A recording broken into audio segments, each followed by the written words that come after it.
Master of horror Stephen King is responsible for spine-chilling stories that have terrorized audiences all across the world for nearly 50 years. Around 60 different films have been made as adaptations of his work, including Carrie, The Shining, The Stand, Misery, Christine, The Dark Tower, Pet Sematary, Salem's Lot, and of course, It.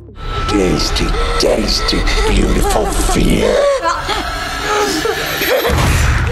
It would be easy to believe that someone who dabbles in the monstrous and macabre like Stephen King has a high tolerance for cinematic horror. But at the end of the day, King is still human just like the rest of us. You want to use that kind of language?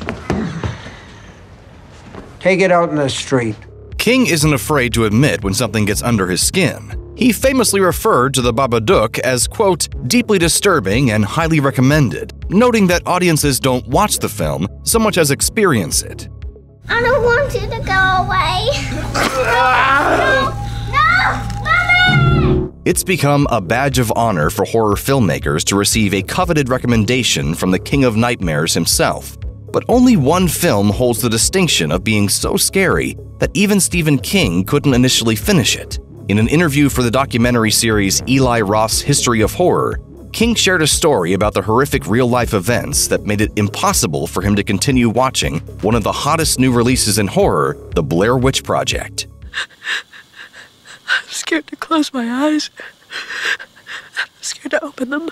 On June 19, 1999, Stephen King was on a walk near his home in Maine when a distracted driver ran him over in a minivan, leaving him hospitalized for almost a month. King sustained multiple very serious injuries, to the point where doctors debated amputating one of his legs due to the damage. While King thankfully survived, the recovery process was understandably difficult. The pain he endured was so severe, King had even announced a retirement from writing. Fortunately, with time and healing, the author was able to recover and continue his career. King's loved ones understandably wanted to help his healing in any way that they could, and his son thought it would be a good idea to bring him a VHS copy of the terrifying found-footage film, The Blair Witch Project. Thanks to the combination of recovering from his injury, the talent of directors Daniel Myrick and Eduardo Sanchez, and an excess of painkillers, the movie proved to be too much for King.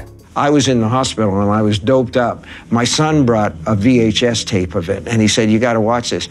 Halfway through it, I said, turn it off, it's too freaky. It's hard to remember the initial impact of the Blair Witch Project, as the film's found-footage style has since become a dominant subgenre of horror. During its 1999 debut, however, the Blair Witch Project was considered the scariest film of the year. Shot on a budget of only $60,000, the film was sold to Artisan Entertainment for $1.1 million just a few hours after its premiere at Sundance. The film starred unknown actors Heather Donahue, Joshua Leonard, and Michael C. Williams as fictionalized versions of themselves, exploring woods in Maryland to film a documentary about the Blair Witch urban legend. Flames are licking you like the devil there, Josh.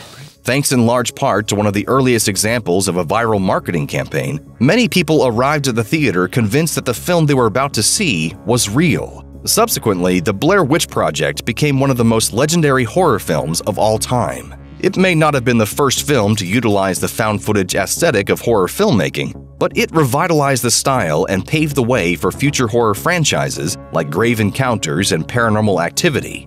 It was revolutionary for 1999, and still hailed for its effective scares, chilling establishment of atmosphere, and one of the most memorable final moments in horror history.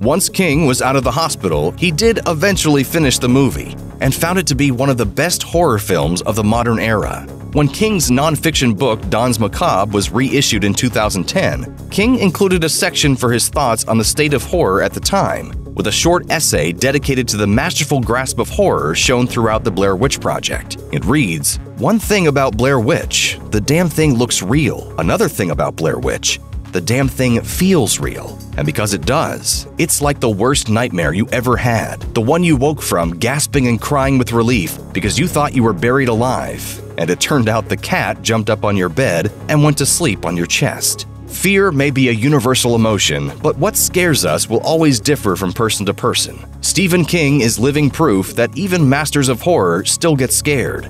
and there's no shame in admitting when a horror movie has done its job.